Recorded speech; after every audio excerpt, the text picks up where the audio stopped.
네, 오늘 함께 읽은 사무엘상 30장 말씀과 요한계시록 19장 말씀은 세상의 원리와 하나님 나라의 원리가 다르다는 것을 보여주고 있습니다. 세상의 원리는 무엇입니까? 여러 가지로 생각할 수 있겠지만 두 가지만 말씀드리겠습니다. 하나는 효용성의 원리입니다. 가능한 적게 비용을 들여서 최대한의 산출을 보는 것. 자본주의 사회라면 이 효율성의 원리를 상당히 중요하게 여깁니다. 또 다른 원리는 다수결의 원리입니다. 민주주의는 다수가 찬성하면 나머지 소수는 싫더라도 따라야 합니다. 요즘 한국에서 패스트 트랙 문제로 말미암아 여야가 아주 그냥 엄청나게 대치 상태에 놓여져 있는데, 그러니까 민주주의가 완전하지 않거든요. 결국에는 무슨 결정을 내리려고 한다면은 다수결의 원칙에 의해서 또 결정을 해야 되는 그러한 한계가 있습니다. 세상은 효율성의 원리가 지배하기 때문에 투자한 것을 반드시 뽑아내야 합니다. 투자한 것보다 훨씬 많이 뽑아내야 해요. 그래서 투자를 많이 했는데 결과가 없다? 그러면 실패한 겁니다. 이런 직장인들은 해고순위 1순위입니다. 하지만 성경을 가만히 읽어보면 꼭 성경이 말하는 것이 꼭 그렇지는 않아요. 구한말 수많은 선교사들이 복음을 전하기 위해 조선 땅을 밟았습니다. 그 중에는 배를 타고 오다가 풍랑을 만나 선교지에 발을 디뎌보지도 못하고 물에 빠져 죽은 사람도 있었습니다. 우여곡절 끝에 겨우 도착했는데 본격적으로 복음을 전하기도 전에 풍토병에 걸리는 바람 죽은 선교사들도 많습니다. 그러면 이분들은 실패한 것입니까? 정말 헛되게 죽은 것입니까? 이들의 노력이 세상의 효율성 원리에 따르면 실패한 것입니다마는 성경적 원리에 따르면 그들은 결코 실패한 것이 아닙니다. 다수결의 원리도 생각해 보십시오. 누가복음 15장 3절로 7절을 읽어보면 잃어버린 양 한 마리 비유가 나오죠. 다수결의 원리대로 대를 위해 소를 희생해야 한다라고 한다면 목자는 양 한 마리를 잃어버렸을 때 나머지 99마리를 생각해서 한 마리를 포기해야 됩니다. 하지만 성경의 가르침은 그렇습니까? 아닙니다. 성경은 99마리를 들에 두고 한 마리를 찾는 것이 주님의 마음이라고 말하고 있습니다. 오늘 본문 중 하나인 사무엘상 30장은 이 문제에 대한 영적 교훈을 제시하고 있는데요. 먼저 이 사무엘상 30장의 배경을 우리가 살펴볼 필요가 있습니다. 다윗 일행이 이스라엘 땅 안에서 수도 없이 사울의 추격을 받아 쫓겨다녔죠. 그래서 정말 갈 데까지 다 갔어요. 이제 더 이상 갈 데가 없어요. 숨을 데가 없어요. 그래서 마지막으로 어디까지 가게 됩니까? 블레셋의 망명까지 합니다. 블레셋이 어떤 곳입니까? 이스라엘에게는 적국이에요. 근데 블레셋의 망명을 해서 시글락이라는 성읍에서 이제 거주하게 됩니다. 근데 문제가 발생합니다. 블레셋이 그전에도 그러했듯이 이제 이스라엘과 또다시 전쟁을 하려고 하는 겁니다. 그런데 블레셋의 아기스 왕이 다윗을 신임해서 그런지 아니면 정치적 용도로 사용하라고 그랬던 것인지 알 수는 없지만 다윗을 전쟁터에 데려가려고 했어요. 하지만 블레셋 방백들이 다윗의 참전을 반대했죠. 잘못 데리고 갔다가 우리 편에 섰다가 갑자기 등을 돌려서 사울과 함께 우리를 공략하게 되면 어떻게 될 거냐는 거지. 그래서 아기스 왕이 자기의 뜻을 접습니다. 그 결과 다윗과 그 일행이 다시 시글락으로 돌아갈 수 있었습니다. 만약 이때 다윗이 이스라엘과의 전쟁에 참전하게 되었다면 어떻게 되었을까? 둘 중에 하나겠죠. 그러니까 블레셋 방백들이 우려했던 대로 그 창과 칼을 블레셋에게 겨누든지, 아니면 자기 살기 위해서 사울에게 칼을 겨누든지, 만약 그렇게 됐다면 훗날 왕이 될 수가 없었을 것입니다.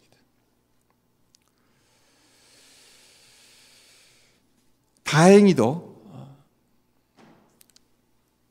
이스라엘과의 전쟁에 참전하지도 않게 되어서 시글락으로 돌아오게 됩니다. 네? 이제 다윗이 시글락을 비웠을 때 아주 큰 일이 생기죠. 아말렉 사람들이 여인들만 남아있는 시글락에 쳐들어와서 성을 불살라 버립니다. 그리고 다윗의 두 아내 아히노암과 아비가일, 그리고 모든 여인들을 포로로 끌고 갔습니다. 가축과 재산도 다 약탈해 갔습니다. 그래서 다윗과 그 일행들이 시글락으로 돌아왔더니 다들 성에 아무도 남아있지 않고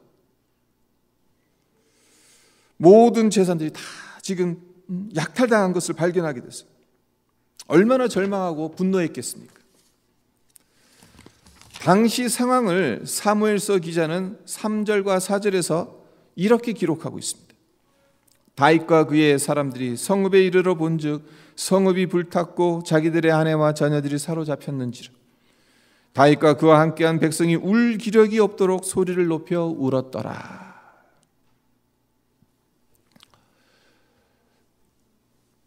자기의 가족들이 어디로 끌려갔는지 알 수도 없어요. 그리고 안다 하더라도 얼마 되지 않는 이 병사들 가지고 아말렉을 칠 수 있을까? 그런 생각이 들었겠죠. 그래서 울 기력이 없도록 소리를 높여서 울었습니다. 이 절망과 탄식이 어떻게 됩니까? 분노로 바뀌죠. 그래서 다윗의 일행들이 다윗을 돌로 쳐 죽이려고까지 합니다. 6절을 보시면 백성들이 자녀들 때문에 마음이 슬퍼서 다윗을 돌로 치자 하니 다윗이 크게 다급하였으나 그의 하나님 여호와를 힘입고 용기를 얻었더라라고. 이런 절체절명의 순간에 다윗은 하나님을 바라보았습니다. 그리고 하나님을 바라보면서 용기를 얻었습니다. 그리고 하나님께 묻죠.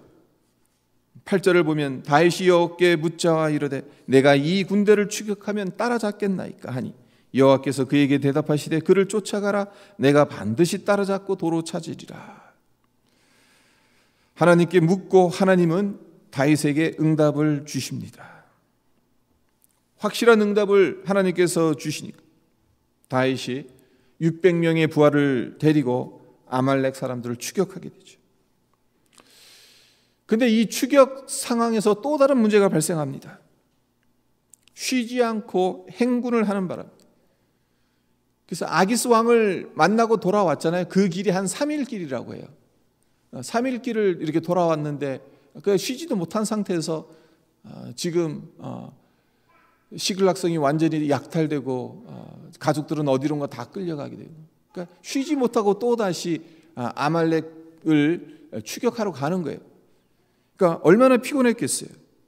그러니까 이 중에 수많은 병사들이 지쳐버리게 된 거죠.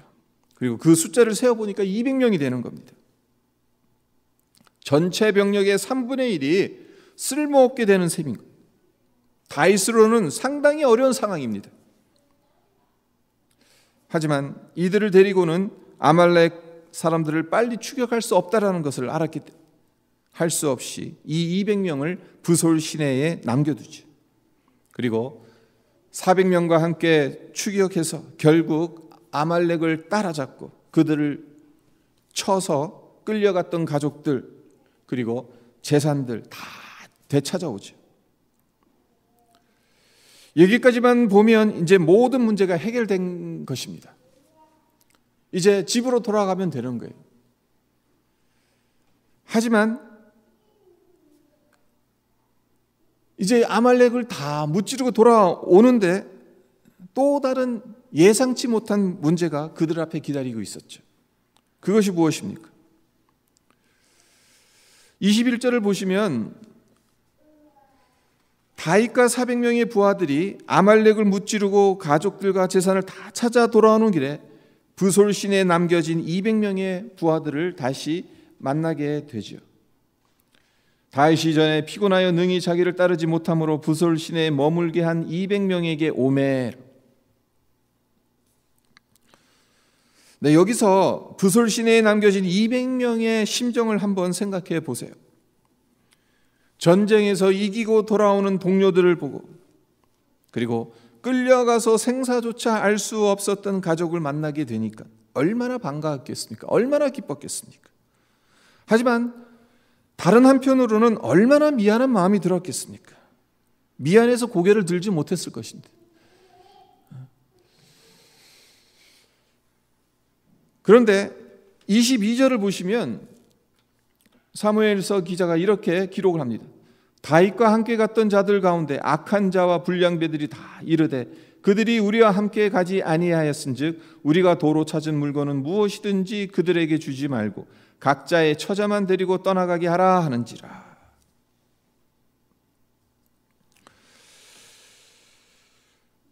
그러니까 이런 말이죠. 저 사람들은 우리와 함께 가서 싸우지 않았다는, 여기 남아서 편하게 쉬고 있었다는 거예요. 그렇기 때문에 끌려갔던 가족만 데리고 가게 하지 우리가 되찾아온 이 재산을 나누어 줘서는 안 된다.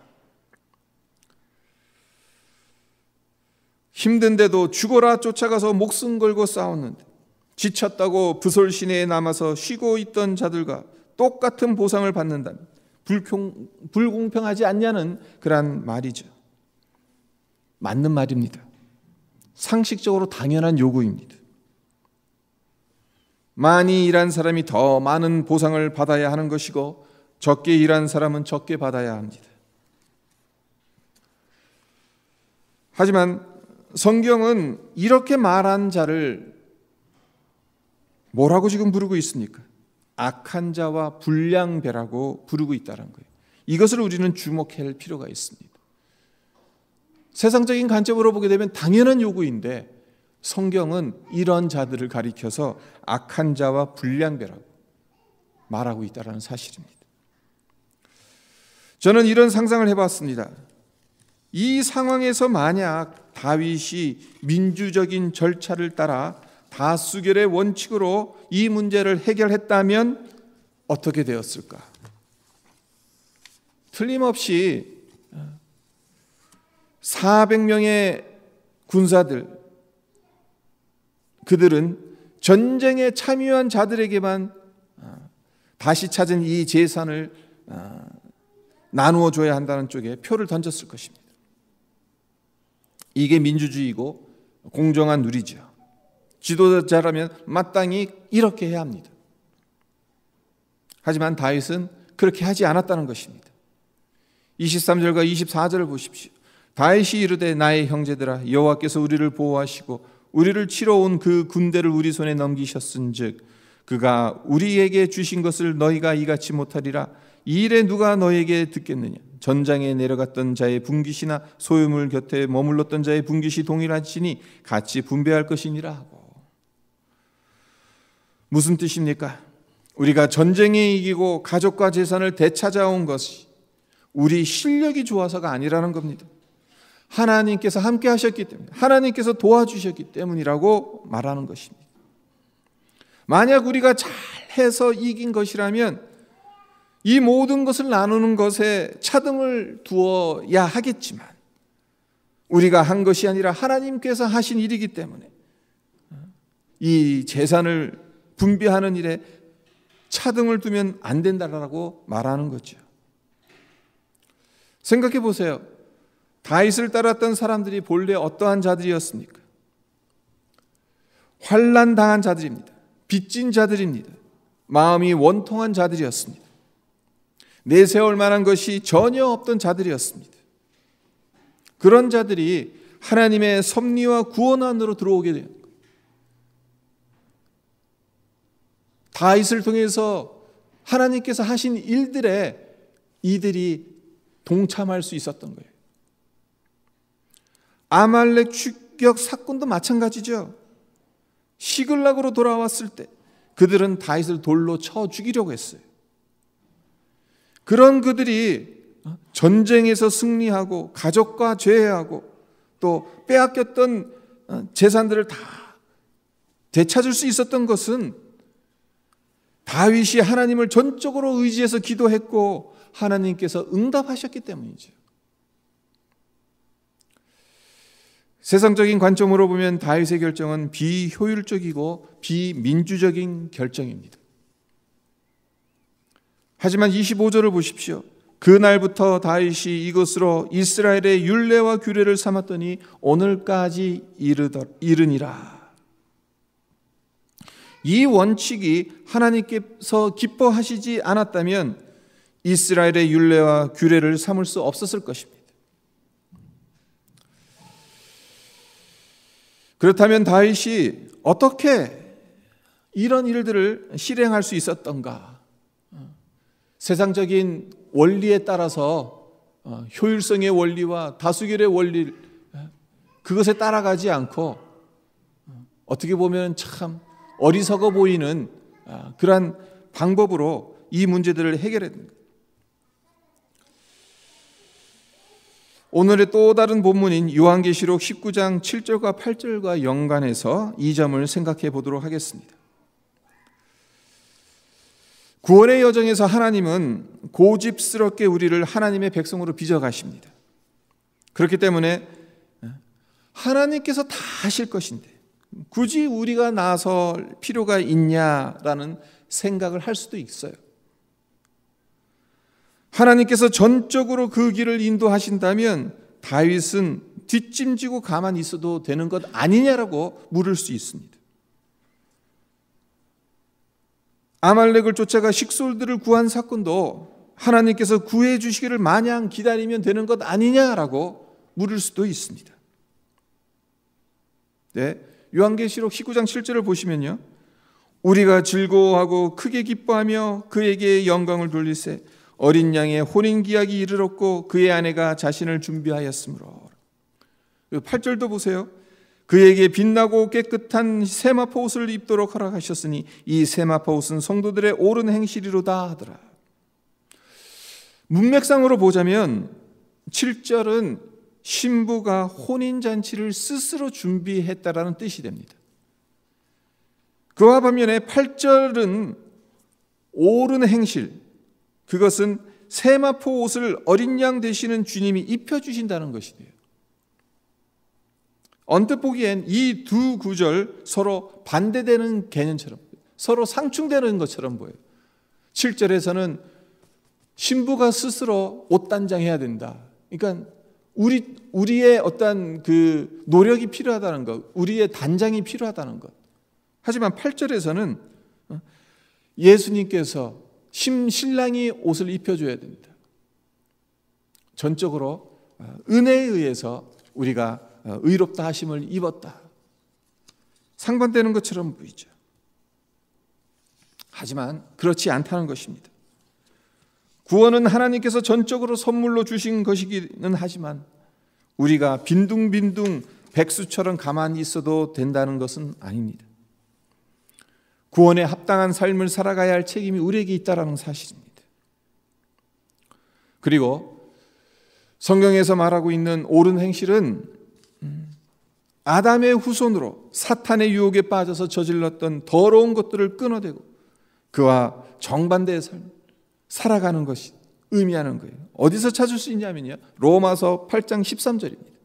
로마서 8장 13절에서 사도 바울이 이렇게 선언합니다. 너희가 육신대로 살면 반드시 죽을 것이로되 영으로서 몸의 행실을 죽이면 살리니. 몸의 행실을 죽여야 하고 끊어내야 한다라고 선언하고 있습니다. 그렇습니다.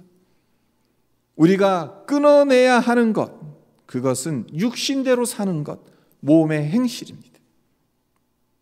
한 가지 우리 마음에 새겨야 할 것이 하나 더 있습니다. 몸의 행실을 끊어내는 것이 고난이라는 것을 우리는 기억할 필요가 있다는 것입니다. 마태복음 16장 24절을 보면 예수님께서 제자들에게 이런 말씀을 하시죠. 누구든지 나를 따라오려거든 자기를 부인하고 자기 십자가를 지고 나를 따를 것이다. 누구든지 나를 따라오려거든 자기를 부인하고 자기 십자가를 지고 나를 따를 것이라고 예수님께서 요구하셨는데, 예수님께서 말씀하시고자 하는 자기 십자가는 무엇을 말하는 것이겠습니까? 원수 같은 남편을 가리키는 것이겠습니까? 지긋지긋한 질병을 가리키는 것이겠습니까? 궁핍함이 내가 짊어져야 할 십자가이겠습니까? 그렇지 않습니다.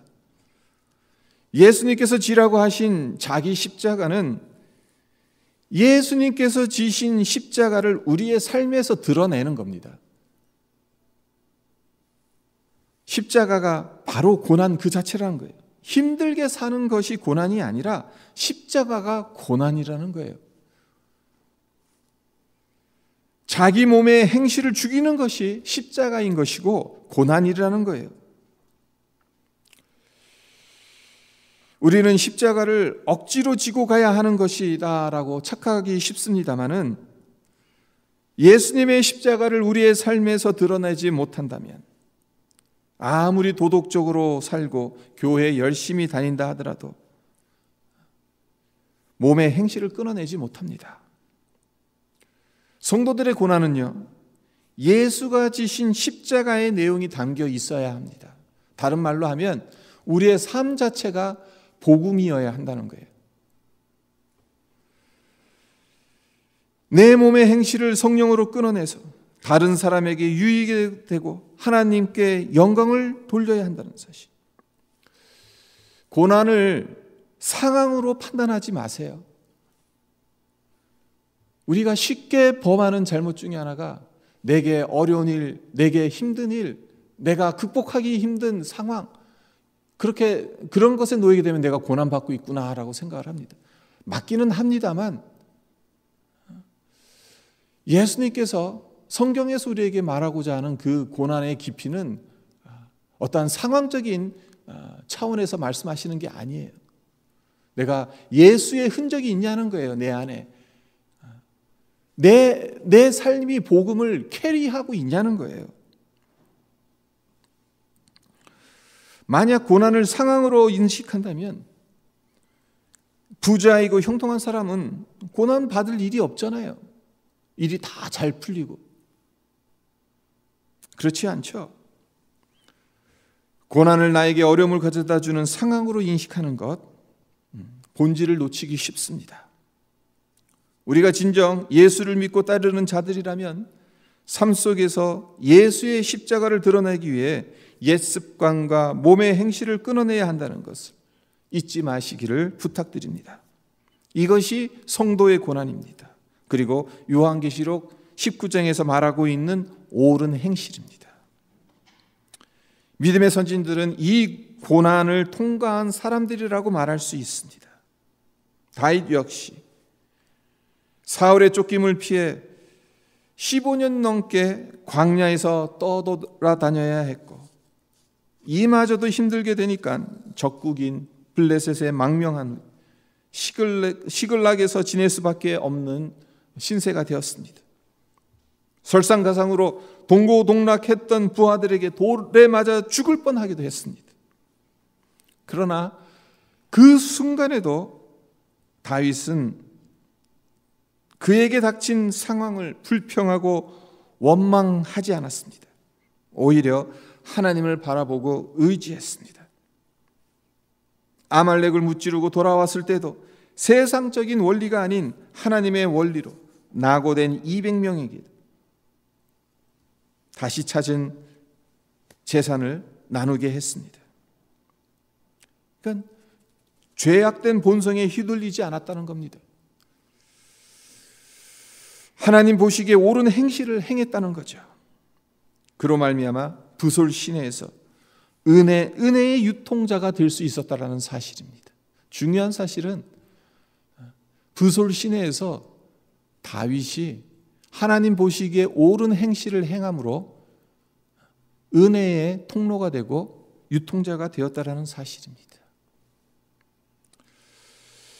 바라기는 우리 역시 성도의 옳은 행실을 행하는, 성도의 옳은 행실이 뭐라고 말씀드렸습니까?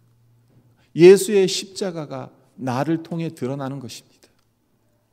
그러한 삶을 살아감으로 인해서 은혜의 유통자가 되고 하나님께 영광 돌리시기를 주님의 이름으로 축원드립니다.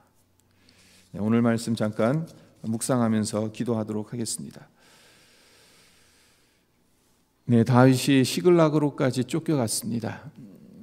적국인 블레셋에 망명해야 될 정도로까지 정말 그가 할 수 있는 일이 아무것도 없었습니다. 그리고 시글락의 전쟁에, 이스라엘과의 전쟁에 참여할 수도 있었기 때문에 잠시 시글락을 비운 사이에 아말렉 족속이 시글락을 쳐들어와서 노약자들, 여인들 다 빼앗아가고 또 모든 재산들 다 약탈해 갔습니다. 그것을 보고 그와 함께 했던 동료들이 정말 눈물이 나지 않을 정도로 울고 그것에서 그치지 않고 다윗을 돌로 쳐 죽이려고까지 했던 그 정도로 화를 내고, 네, 그 순간에도 다윗은 하나님을 바라봤습니다. 하나님을 의지했습니다. 어떻게 하면 빼앗겼던 재산과 식솔들을 데리고 올 수 있을까? 하나님께 물었습니다. 그리고 아말렉과 전쟁에서 이겼죠. 다시 돌아왔습니다. 200명 부솔 시내에 남겨져 있는 자들, 많은 사람들이 저들에게는 식솔들이나 다시 되돌려주고 재산은 돌려주지 말자고. 다윗은 그렇게 하지 않았습니다. 그것이 하나님 보시기에 기뻐하셨고 하나님께 영광이 된 거죠. 우리가 주님의 신부로서 옳은 행실을 행하면서 살아가야 되는 존재들입니다. 신부로서 우리가 정말 구원의 옷을 입어야 하는 자들입니다. 어떻게 살아가야 하는 것인가? 다윗의 이러한 모습들을 통해서 우리가 배워야 하는 것이 무엇인가? 성도로서 우리가 옳은 행실을 행하는 것이 무엇인지 말씀드렸는데, 정말 예수의 십자가가 나를 통해 드러나는 것, 그래서 그것이 실제적으로 우리에게 고난이 될 수 있다는 사실을 말씀드렸습니다. 네, 그것을 짊어지지 않고는, 자기 십자가를 짊어지지 않고는 예수를 따라갈 수 없다는 사실을 우리가 기억했으면 합니다. 함께 기도하겠습니다. 정말 우리가 우리의 옳은 행실, 내 십자가를 지고 예수님을 따라가는 그러한 자들이 되게 해주십시오. 함께 기도하는 시간이 되었으면 합니다. 기도드리겠습니다. 아버지 하나님 감사합니다. 사무엘상 30장에서